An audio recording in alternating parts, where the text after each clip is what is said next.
lancar. Bahkan saya konfirmasi ulang, katanya lancar semua. Nah, ini tahu dapil Pak Heka. saya dituduh sama Pak Martin nih. Tapi mudah-mudahan ini terus masuk ke bulan Ramadan bisa terus lancar supaya nggak nambah orang yang komplain ke Pertamina.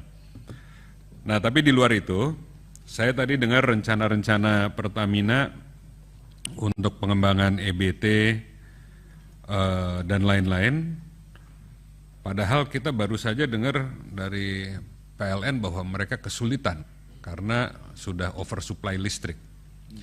Nah, apakah pembicaraan ini sudah pernah disinkronkan atau tidak? Karena kan kalau nggak salah nanti EBT yang diproduksi oleh Pertamina larinya ke situ juga dengan HPP yang pastinya lebih tinggi gitu kan. Nah, mungkin ini harus dicarikan jalan, apalagi saya dengar kalau nggak salah utang negara kepada Pertamina sekarang udah sampai berapa? 100 triliun ada? Nah, udah 100 triliun. Sedangkan Pertamina sendiri bleeding urusan BBM-nya. Dan yang paling sakit tadi saya dengar bahwa 93% daripada solar penggunanya adalah solar bersubsidi. Kalau boleh tanya nih buat klarifikasi Ketua, seharusnya angkanya berapa yang dipakai industri versus kebutuhan ini kalau secara persentasi lah. Ini kan 7% menurut saya sih nggak wajar ya. Kalau menurut Ibu Nika angka normalnya berapa itu?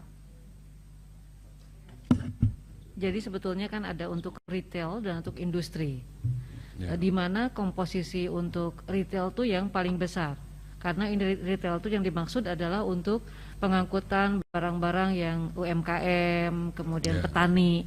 Itu porsinya tuh 14 juta KL, Pak. Untuk industri itu hanya 900.000 atau 0,9 juta. Jadi itu porsi kecil. Tapi sekarang yang terjadi adalah ya ini mix up di antara itu. Nah, yang diperlukan sebetulnya Perpres itu harus didetailkan dalam bentuk aturan lain yang lebih detail, Pak. Pengaturan itu agar ini menjadi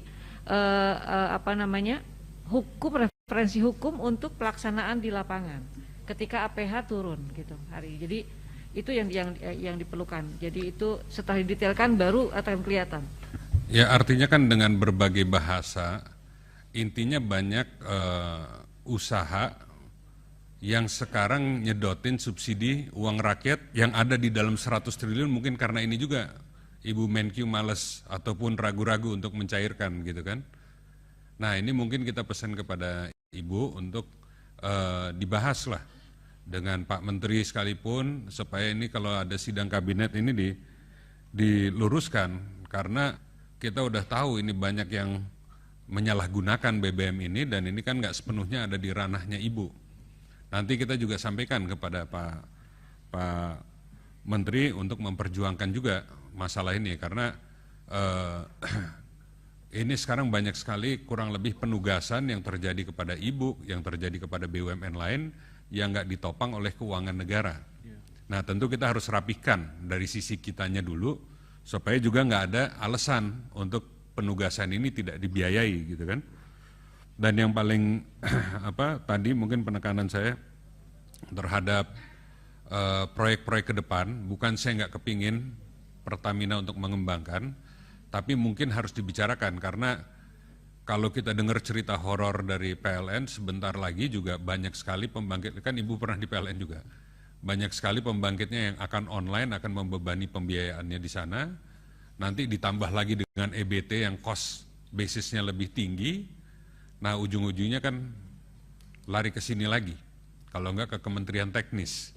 Nah ini mudah-mudahan penekanan kami untuk dibicarakan secara serius, karena kita aja sekarang udah mulai keterlambatan pencairan anggaran di DPR, pastinya ini terjadi di semua kementerian lembaga lain gitu kan, apalagi nanti mau bayar ke Ibu dan lain, ujung-ujungnya harus disuruh ngambil utang lagi gitu kan. Mungkin itu aja dari saya Ketua, terima kasih. Silakan Pak Martin. Makasih Pak Bimo. Saya mau nyambung yang Pak Eka.